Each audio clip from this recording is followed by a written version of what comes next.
नमस्कार।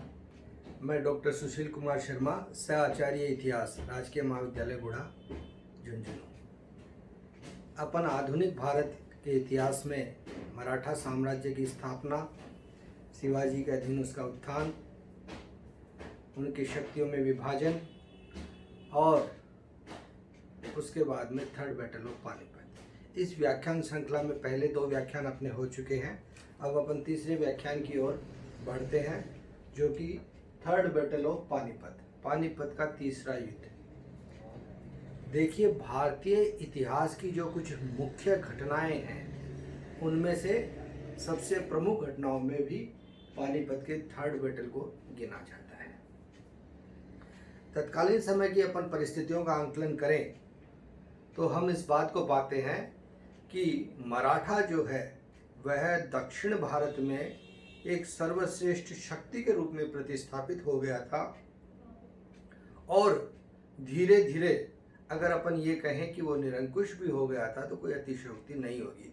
निरंकुश इस रूप में कि उसने तत्कालीन समय की सामाजिक परिस्थितियों को भी अपने अनुकूल नहीं बनाया, उसने किसी भी हिंदू शासक को भी चौथ वसूली से मुक्त नहीं किया और उसका खामियाजा उसको थर्ड बैटल ऑफ पानीपत में भुगतना पड़ा।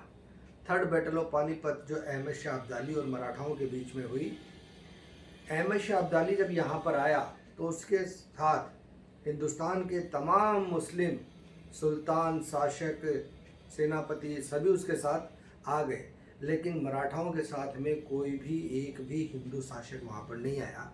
केवल एक भरतपुर के राजा सूरजमल जो जाट सरदार थे वो उनके साथ आए थे, लेकिन उनके द्वारा भी उनको ये सलाह दी गई कि आपने अभी तक जितने भी युद्धों में विजय प्राप्त करी है वो छापामार पद्धति से प्राप्त करी है और आपको यह युद्ध भी छापामार पद्धति से ही करना चाहिए।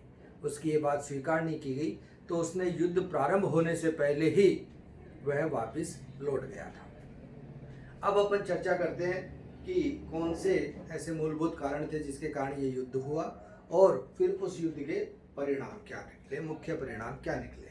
तो सबसे पहली स्थिति देखिए युद्ध के कारण की कि भारत में राजनीतिक शून्यता। भारत में इस समय कोई भी ऐसी शक्ति नहीं थी जो कि राष्ट्र को एक सूत्र में बांध सके। सभी जगह क्षेत्रीय शक्तियों का उदय हो रहा था और धीरे धीरे ये क्षेत्रीय शक्तियां आपस में संघर्षरत थी। तो ऐसे के अंदर किसी का भी वर्चस्व वहां पर स्थापित नहीं था और कैसे भी उनके द्वारा वहां पर अपनी स्थिति को एकीकरण के रूप में नहीं किया गया था, यानी कि पॉलिटिकल स्थिति जो थी वह पूरी तरह से विघटित अवस्था के अंदर थी। दूसरा, दिल्ली पर प्रभाव जमाने हेतु संघर्ष। दिल्ली अभी तक केंद्रीय शक्ति के रूप में स्थापित था और वहां पर जितने भी शासक थे जो कि क्षेत्रीय शक्तियों से आगे बढ़ रहे थे, वो शासक दिल्ली के ऊपर अपना प्रभाव जमाना चाहते थे। तो ऐसी स्थिति में वहां पर आपसी संघर्ष होना अब संभावी हो गया था और मराठाओं के द्वारा वहां से शासक परिवर्तित कर दिए गए थे और मराठा सरदारों के द्वारा वहां से चौथ वसूली तक भी की गई थी। अब देखिए, अब्दाली का भारत की राजनीति में हस्तक्षेप। अहमद शाह अब्दाली अफगानिस्तान से था, वहाँ से आगे बढ़ते बढ़ते वह हिंदुस्तान के क्षेत्रों पर भी उसने अधिकार स्थापित कर लिया और अपने पुत्र तैमूर शाह को भारतीय प्रदेशों का गवर्नर नियुक्त कर दिया, जहाँ करके लाहौर में वह बैठा करता था। इस समय इस स्थिति का मूलभूत कारण भी और तात्कालिक कारण भी यही बना कि 1757 में नजीब उद्दौला को मराठों के द्वारा निष्कासित कर दिया गया और 1758 में तैमूर शाह को भी वहाँ से हटा दिया गया और आगे बढ़ करके दिल्ली से आगे बढ़ करके पंजाब तक के क्षेत्रों पर उनको अधिकार कर लिया गया। अब्दाली की सैन्य सफलताएं। अब्दाली अपने समय का सफल सैन्य संचालक था, सेनापति था और उसने तत्कालीन समय अपनी सफलताओं के बल पर एक बड़े साम्राज्य को स्थापित कर लिया था। उत्तर भारत की अस्थिर राजनीति। इस समय उत्तरी भारत में आपसी संघर्ष चरम के ऊपर थे। आपसी संघर्ष के कारण क्षेत्रीय शक्तियां अपने अपने निहित स्वार्थों के लिए संघर्ष में लगी हुई थी और इन्होंने किसी भी प्रकार के यूनिफिकेशन का काम पॉलिटिकल लेवल पे नहीं किया। नेक्स्ट व लास्ट है पंजाब में अफगान मराठा संघर्ष। जैसा कि मैंने बताया कि 1757 में नजीबुद्दौला और 1758 में तैमूर शाह को वहाँ से निष्कासित कर दिया। तैमूर शाह को अहमद शाह अब्दाली के द्वारा भारतीय प्रदेशों का गवर्नर बनाते हुए यहाँ से सारे राजस्व एकत्रित करने के लिए उसको अपना सेनापति या अपना गवर्नर नियुक्त किया गया था। ऐसी स्थिति में यह युद्ध असंभावी हो गया। दोनों के मध्य संघर्ष हुआ। तो उस संघर्ष के अंदर इस समय मराठा सेना का नेतृत्व किया जो इस समय पेशवा थे बाजीराव, उनके चचेरे भाई सदाशिवराव और उनके पुत्र विश्वास राव के द्वारा। तो 14 जनवरी 1761 ईस्वी को पानीपत के मैदान में यह संघर्ष हुआ।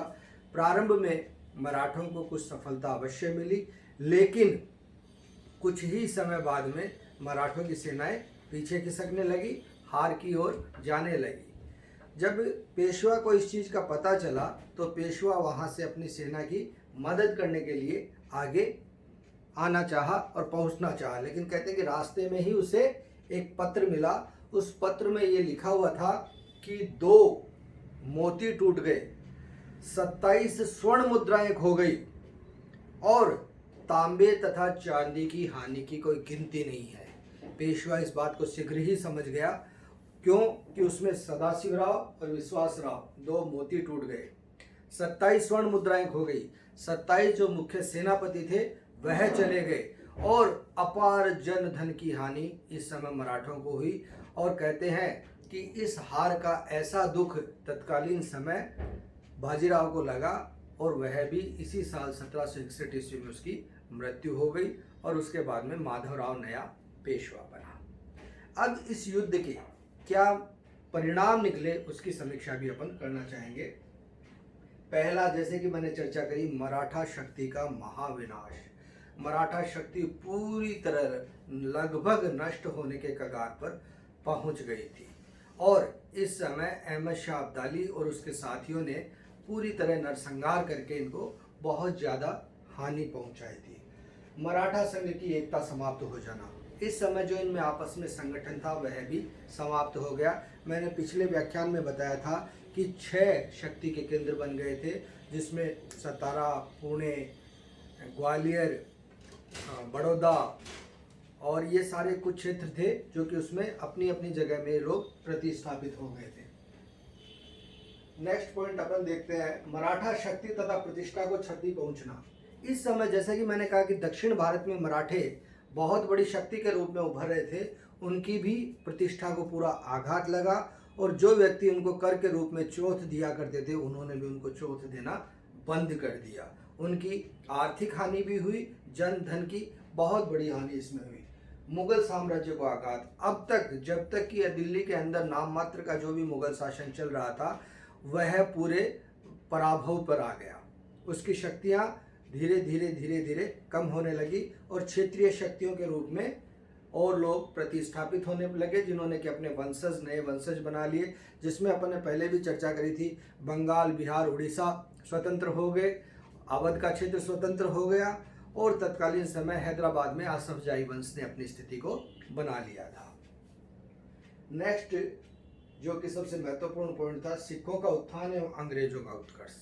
इसमें देखिए तत्कालीन समय रणजीत सिंह के अधीन सिख जो थे वो अपने आप को डेवलप कर रहे थे और रणजीत सिंह के अधीन सिखों ने जिस प्रकार का डेवलपमेंट किया, एक मजबूत सिख राज्य की स्थापना उनके द्वारा कर ली और इसी समय अंग्रेजों का भी भारत में अपना दौर जो है वो प्रारंभ कर दिया गया।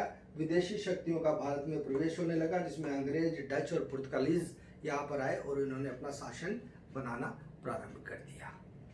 तो यह सारी इसकी परिणामों की स्थिति रही। धन्यवाद।